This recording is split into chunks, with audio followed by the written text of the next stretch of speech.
মুখ ধোয়া হয়ে গেছে, এখন বাবুন জল খাচ্ছে, কি সুন্দর।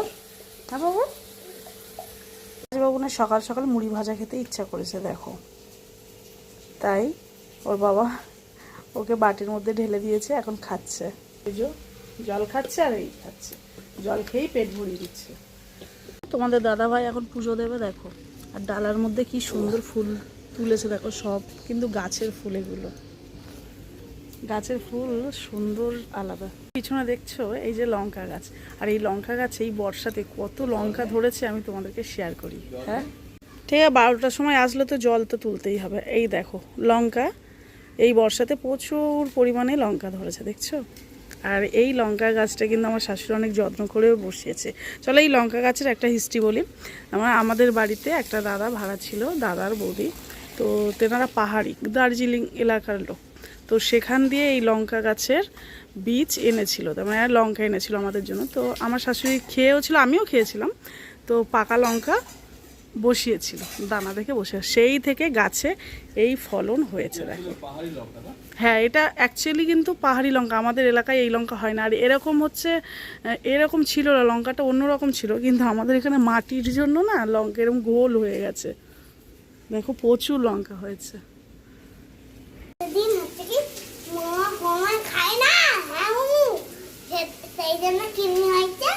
শনিবার হোক বা রবিবার, তার মানে সকালবেলা কি টিফিনে হবে সেই নিয়ে একটা চিন্তা থাকে প্রত্যেকটা ঘরে ঘরে। আর যেহেতু শনিবার রবিবার কিন্তু প্রায় ছুটি থাকে, হ্যাঁ আমার ছেলে তো ফাইনালি ছুটি থাকে শনিবার রবিবার, হ্যাঁ স্কুল থাকে না। তো বাচ্চা মানুষ একটু নিত্য নতুনভাবে কিছু দিলে কিন্তু ও ভীষণ খুশি হয়। তো আজকে কি বানাচ্ছি তোমাদেরকে দেখায়। আজকে কিন্তু আমি চিড়ের পোলাও দিচ্ছি।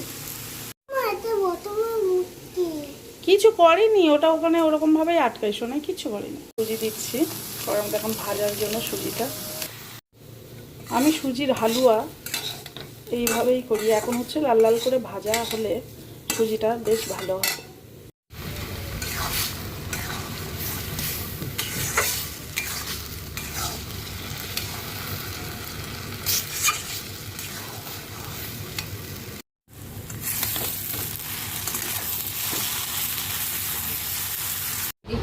ওই যে দেখো কত বড় তিল করে দিয়েছে,